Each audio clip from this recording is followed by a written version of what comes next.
بسم اللہ الرحمن الرحیم۔ السلام علیکم، میرا نام ہے ذیشان عثمانی۔ آج کی یہ ویڈیو بہت زیادہ اہم ہے اور آپ اس کو غور سے سنیے۔ اس کا نام ہے ذاتیات۔ یہ ایک ایسا مسئلہ ہے جو بھی ریسنٹ پاکستانی ٹرپ کے اوپر بہت شدت سے محسوس ہوا۔ پاکستان میں ہم سب لوگ ہر کسی دوسرے بندے کی پرسنل لائف میں انٹرسٹڈ ہیں اور بہت زیادہ اس کی ذاتیات کے اوپر حملے کرتے ہیں۔ کوئی شخص اپنی پرسنل لائف میں کیا کر رہا ہے، کیا نہیں کر رہا، ایسی بھی چیزیں جس کا صرف اس کا اور اس کے خدا کو پتہ ہوتا ہے، وہ بھی کھود کے نکال کے اس کے اوپر لا کے تھوپ رہے ہوتے ہیں اور کچھ پتہ نہیں چلتا تو بولتے ہیں ہم نے خواب دیکھ لیا، خواب میں دیکھا آپ تو یہ کر رہے تھے، آپ تو وہ کر رہے تھے، اندھیرے میں تیر چلاتے رہتے ہیں۔ اور اس کی وجہ سے سوسائٹی جہنم بن چکی ہے۔ اتنی زیادہ گھٹن ہو چکی ہے کہ کوئی شخص سانس نہیں لے پاتا۔ ساس کو بہو میں گھسنے کا شوق ہے، بہو کو یہ پریشانی ہے کہ دیورانی کیا کر رہی ہے، جیٹھانی کیا کر رہی ہے، بھائی کی ٹو میں لگا ہوا ہے، مولوی صاحب مریدوں کی ٹو میں ہے، مرید مولوی صاحب کے پیچھے ہاتھ پاؤں دھو کے پیچھے پڑے ہوئے ہیں، پولیٹیشین عوام کو نہیں چھوڑ رہے، عوام پولیٹیشین کو نہیں چھوڑ رہے، محلہ گھر والوں کو نہیں چھوڑ رہا، گھر والے محلے والوں کو نہیں چھوڑ رہے، اور رشتہ دار تو بس اللہ کی پناہ ہے۔ وہ شاعر کہتا ہے کہ عجب سلگتی ہوئی لکڑیاں ہیں رشتہ دار، جو دور ہوں تو دھواں دیں، ملیں تو جل جائیں۔ وہ تو حدیث شریف میں آیا کہ آپ نے رشتہ داروں سے بنا کے رکھنی ہے، ورنہ میرا کچھ اور ہی قسم کا لیکچر آج ہوتا تو بول نہیں سکتا زیادہ۔ میں آپ کو چھوٹی چھوٹی 3 مثالیں دیتا ہوں امریکی معاشرے سے کہ یہاں پر ذاتیات کو بزنس سے، پولیٹکس سے، انٹرپرینیورشپ سے کیسے الگ رکھا جاتا ہے۔ اور آپ یہ سوچئے 4 مثالیں لے لیجئے، چلے تھوڑی سی ویڈیو لمبی کر دیتے ہیں لیکن آپ ویڈیو دیکھ لیجئے، زندگی میں بہت کام آئے گی۔ اور اگر یہ 4 لوگ پاکستان میں ہوتے تو ہم ان کا کیا کرتے، یہ 4 لوگ انڈیا میں ہوتے تو کیا کرتے، بنگلہ دیش میں ہوتے، افغانستان میں ہوتے تو ہم ان کا کیا کرتے۔ پہلے جس کی میں بات کروں گا وہ ہے الہان عمر، سینیٹر ہے، امریکہ کی کانگریس کا حصہ ہے، ڈیموکریٹک پارٹی کی ہیں، صومالیہ سے ہیں۔ 2 سال کی تھی ان کی امی کا انتقال ہو گیا، باپ نے اور دادا نے پالا، پھر وہاں پہ وہ سول وار چھڑ گئی تو وہاں سے وہ کینیا آ گئی اور ٹینٹ کے اندر ریفیوجیز کے جو خیمے ہوتے ہیں اس میں 4 سال زندگی گزاری۔ 95 کے اندر US نے اسائلم دے دی تو ورجینیا آ گئی۔ کسی نہ کسی طرح پڑھتی نہیں، ٹی وی دیکھ کے انہوں نے انگریزی سیکھی، پھر وہ منیاپولس گئی تو وہاں سے انہوں نے اپنا ہائی اسکول کیا۔ اس کے فوراً بعد انہوں نے 2 سال کا بیچلرز کیا اور ان کی اپنے دوست سے شادی ہو گئی، ہرسی صاحب سے، عمر ہرسی سے ان کی شادی ہو گئی۔ پہلا بچہ ہوا، دوسرا بچہ ہوا، اس کے بعد ان کی آپس میں نہیں بنی ہے اور ان کی وہاں سے انہوں نے علیحدگی لے لی، ان سے ڈائیورس لے لی۔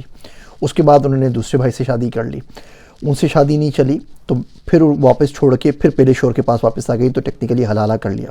پھر پہلے شوہر سے ان کے تیسرا بچہ ہوا، پھر ان سے واپس اگلے سال ڈائیورس لے لی اور اس کے بعد انہوں نے تیسری شادی کر لی، جو ٹیم ہے ان کے جو بھی پولیٹیکل گروپنگ کے اندر ان کے ساتھ جو کام کرتے تھے ان کے ساتھ۔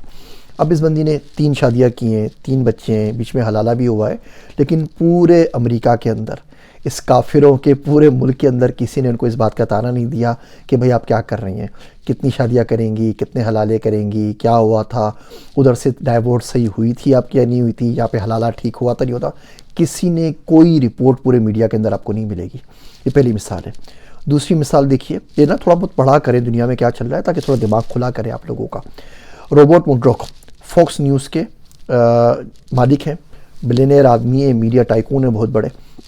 ان صاحب نے پہلی شادی کر لی فلائٹ اٹینڈنٹ سے، آسٹریلیا میں کوئی پسند آ گئی، کوئی فلائٹ اٹینڈنٹ تھی نیوزی لینڈ کی، آسٹریلیا کی، اس سے شادی کر لی، اس سے بچے بھی ہو گئے۔ پھر دوسری شادی کر لی انہوں نے آپ کی اسٹار نیوز کے اندر، کوئی انٹرن تھی بچی، چینی بچی، اس سے شادی کر لی۔ دوسری شادی ایک ماڈل سے کر لی تھی، برٹش ماڈل سے۔ تیسری شادی انہوں نے چینی بچی سے کر لی، وہ بھی نہیں ہوئی۔ چوتھی شادی کسی اور سے کر لی۔ اچھا، ایک شادی آسٹریلیا میں کی، ایک UK کے اندر کی، ایک چائنا کے اندر کی، چوتھی شاید امریکہ کے اندر کسی ماڈل سے کی، وہ بھی نہیں چلی، وہ تو $1.7 بلین کی کاسٹ دے کر ان کو گئی۔ ابھی انہوں نے شادی کی ہے، ابھی کچھ دن پہلے، ہفتہ ڈیڑھ ہفتہ پہلے ان کی 5ویں شادی ہوئی ہے مائکرو بایولوجسٹ سے، جن سے شادی ہوئی ہے ان کی عمر 67 سال ہے، 67 ایئرس، اور ان بھائی صاحب کی عمر 93 ایئرز ہے۔ پچھلی ڈائیورس ان کو $1.7 بلین کی کاسٹ کر چکی ہے، وہ خاتون لے کے چلی گئی تھی، اس کے باوجود 5ویں شادی کی ہے انہوں نے 93 ایئرس کی عمر کے اندر۔ مسلمان کی 4 شادی پہ پوری دنیا کو پولیگیمی کے اوپر اعتراض ہوتا ہے، یہاں پہ کسی کو کوئی اعتراض نہیں ہوتا، ایک کرو چھوڑ دو، ایک کرو چھوڑ دو اور کرتے رہو۔ ان تمام چیزوں کے باوجود میڈیا نے ان کے اوپر کوئی بات نہیں کی، مبارکباد دے دی، شادی کے فوٹو آ گئے، بس کوئی بریکنگ نیوز نہیں آئی، کوئی بڑے بڑے لمبے چوڑے ٹی وی کے شو ٹاکرے نہیں ہوئے کہ کس عمر میں کیا شادی کر رہے ہیں، کیوں شادی کر رہے ہیں۔ وہ جب 59 سال کے تھے نا تب بھی انہوں نے 20 21 22 سال کی بچی سے شادی کر لی تھی، تب بھی کسی نے نہیں بولا تھا کہ 40 سال کا گیپ ہے اور کیا ہو گیا، انڈر ایج ہو گیا، ایسی کوئی کہانی نہیں تھی۔ تیسری مثال لیتے ہیں ایلون مسک کی. ایلون مسک صاحب کی 3 بیگمات ہیں, یہاں گرل فرینڈز ہیں ان کے طور کے اوپر. ایک بھی سیکرٹری تھی ان کی وہاں پر جہاں پہ کام کرتے تھے اسپیس ایکس کے اندر. ایک ابھی نیورا لنک کی ان کی سیکرٹری ہے, ان کے ساتھ وہ ڈیٹ کر رہے ہیں. ایک پاپ اسٹار ہے وہ زیمیز جو نام ہے اس کا, کینیڈا کی. ان کے ٹوٹل 12 بچے ہیں, 12 بچے ہیں اور 3 یہ ایک ساتھ ان کی گرل فرینڈس ہیں. اب یہاں پر بھی دنیا کو نہیں ہے, پورے میڈیا میں لوگ بات کرتے ہیں ایلون مسک کی, بات کرتے ہیں ٹویٹر کی, بات کرتے ہیں ایکس کی, بات کرتے ہیں اسپیس ایکس کی, بات کرتے ہیں نیورا لنک کی, بات کرتے ہیں بورنگ کمپنی کی. ذاتیات کے اوپر کوئی حملہ نہیں کرتا. چوتھی انٹرسٹنگ مثال دیتا ہوں. میں براؤن یونیورسٹی میں گیا پڑھنے کے لیے, وہ بیاری فیلو تھا براؤن کا جو ریسرچ فیلو ہوتا ہے. تو وہاں پہ ہمارے ایک پروفیسر صاحب ملے, وہ کیا ہی زبردست پروفیسر ہے. تو خیر وہ پروفیسر صاحب نے 70s کے اندر 71 میں کوئی پی ایچ ڈی کیا ایجوکیشن کے اندر. یہ اس وقت کالے تھے, افریقن امریکن. یہ امریکہ کی ہسٹری کے پہلے کالے پروفیسر تھے جنہوں نے اکنامکس میں پی ایچ ڈی کیا, وہ بھی MIT سے. صدر ریگن صاحب نے اناؤنس کر دیا کہ یہ ہمارے ایجوکیشن سیکرٹری بنیں گے. بات ٹھیک ہو گئی. اس کے بعد ان کا کسی اپنی سیکرٹری سے چکر تھا, اس نے بات میڈیا میں آؤٹ کر دی اور وہ ان سے جو عہدہ تھا وہ چھین لیا گیا, وہ ان کو تفویض نہیں کیا گیا. الیکشن سے پہلے ہی جیتنے کے بعد ہی تو عہدہ ملنے سے پہلے کارروائی ہو چکی تھی. یہ ڈپریشن میں چلے گئے, بیوی ان کو چھوڑ کے چلی گئی, ڈرگس دینا شروع کی. ایک دن ڈرگس کے ساتھ پولیس نے پکڑ لیا اور جا کے 7 سال کے لیے جیل میں ڈال دیا. جب جیل میں پہنچے تو ان کو خیال آیا کہ بھیا MIT کا PhD پروفیسر ہوں, اس وقت یہ ہارورڈ میں پڑھا رہے تھے, پروفیسر تھے, MIT سے PhD کیا ہے, ہارورڈ میں پڑھا رہا ہوں, میں کہاں پہنچ گیا ہوں. ان جیل کے اندر کام کرنا شروع کیا, انکارسینیشن کے اوپر کام کیا. تو انکارسینیشن کے اوپر زبردست کام ہے, 3 دفعے نوبل پرائز کے لیے آلریڈی نومینیٹ ہو چکے ہیں. جیل سے باہر نکلے, براؤن یونیورسٹی نے ان کو فل پروفیسر شپ دے دی, اب وہاں پہ ڈپارٹمنٹ کو لیڈ کر رہے ہیں. تو اتنا زبردست بندہ ہے. اب دیکھیں پاکستان میں اب ان میں سے کوئی بھی بندہ ہو, ایک بندی ہو جس کی 2 ڈائیورس ہو چکی ہو, 3 شوہر ہوں, 1 حلالہ ہو چکا ہو. ایک بندہ ہو جس کی 3 بیویاں ہوں اور 12 بچے ہوں. ایک بندہ ہو جو 93 سال کی عمر میں 5ویں شادی کر رہا ہو. ایک بندہ ہو جو اپنی سیکرٹری کے ساتھ کوئی مسئلہ ہوا ہو, اس کے بعد وہ جیل گیا اور 7 سال جیل کاٹ کر آیا ہو, واپس وہ Brown University Ivy League کے اندر پروفیسر ہو گیا ہو. کیا یہ ممکن ہے؟ یہ سوسائٹی سیکنڈ چانس دیتی ہے. یہ سوسائٹی آپ کی ذاتیات کے اوپر اٹیک نہیں کرتی. ہم بولتے ہیں نا, جب بغداد کے اوپر چنگیز خان آیا تھا تو علماء کرام ڈسکس کر رہے تھے کہ شلوار ٹخنوں سے کتنی اونچی ہو, داڑھی کا سائز کیا ہو, جب وہ لوگوں کے سر قلم کر رہے تھے. بالکل اسی طریقے سے بھیا 100-200 سال بعد, 500 سال بعد لکھیے گا, جب دنیا چاہ رہی تھی, جب مودی جی الیکشن جیت رہے تھے, جب امریکہ میں کچھ ہو رہا تھا, جب اسپیس ٹیک کے اوپر, کلین ٹیک کے اوپر بات ہو رہے تھے, دنیا کو دیکھیں, دنیا کھل رہی ہے. کہاں میں آج کل کیلیفورنیا آیا ہوں, روز کا ایک نیا اسٹارٹ اپ ملتا ہے, روز کا ایک نیا VC ملتا ہے, اور کیا کیا چیزیں سیکھنے کو ملتی ہیں.